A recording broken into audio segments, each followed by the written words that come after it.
C'est quoi un viol? Quand on grandit, notre corps se transforme sous l'effet de la puberté. On devient adolescent. On a parfois envie d'avoir des relations plus intimes, notamment des relations sexuelles, et c'est tout à fait normal. Mais souvent, on est un peu perdu quand il s'agit de sexe. On ne sait pas vraiment comment faire et on entend beaucoup de choses. L'important, c'est de pouvoir découvrir sa sexualité en étant d'accord pour le faire.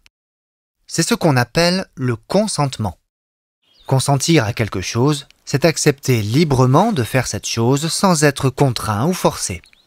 Parfois, c'est facile de dire non, parfois, c'est difficile parce qu'on a peur, qu'on a été menacé ou tout simplement parce qu'on veut faire comme tout le monde ou qu'on est amoureux. Parfois, on ne peut pas dire non parce qu'on n'est pas en état de le faire, par exemple, comme quand on a trop bu ou que l'on dort. Un viol, c'est donc lorsqu'un rapport sexuel est imposé sans consentement à une personne par une autre personne. Ça peut être une pénétration par un pénis, des doigts, un objet, et cette pénétration peut avoir lieu dans la bouche, dans le vagin ou encore dans l'anus.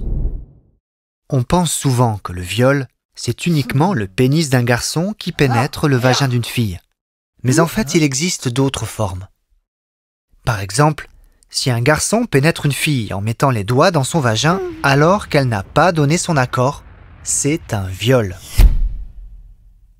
Le fait qu'ils se soient embrassés avant ne veut pas forcément dire qu'elle est d'accord pour aller plus loin. Le mieux, c'est qu'ils en discutent tous les deux pour savoir si l'un et l'autre sont d'accord. On a aussi le droit de changer d'avis et on peut être d'accord pour certaines pratiques, mais pas pour toutes. On parle aussi de viol lorsqu'une personne impose une fellation à une autre personne alors qu'elle n'en a pas envie. Le viol, ça n'arrive pas qu'aux autres et ça peut concerner tout le monde. Les hommes, les femmes et les enfants de tous âges. Il peut même avoir lieu au sein d'un couple. Être amoureux ne signifie pas que l'on veut dire oui à tout. Le consentement reste la règle. Des inconnus peuvent commettre ce type d'agression, mais le plus souvent, il s'agit d'une personne connue par la victime. En France, le viol est un crime. L'agresseur est puni par de lourdes peines. Subir un viol peut entraîner de graves conséquences sur la santé physique et psychique à court, moyen ou long terme. Au niveau médical, il peut y avoir un risque de maladie sexuellement transmissible ou de grossesse s'il n'y a pas eu de préservatif. Au niveau psychologique, on peut avoir peur, se sentir triste, sale, dégoûtant, honteux, coupable, avoir envie de mourir.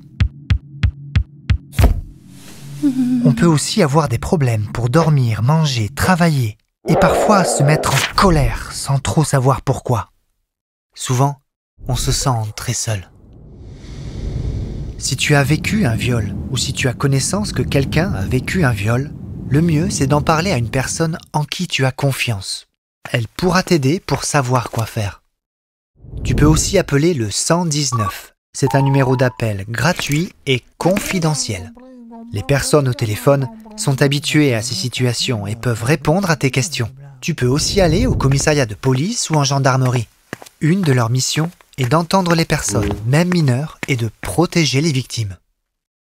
Parce qu'en parler, c'est le meilleur moyen pour que ça s'arrête et être aidé.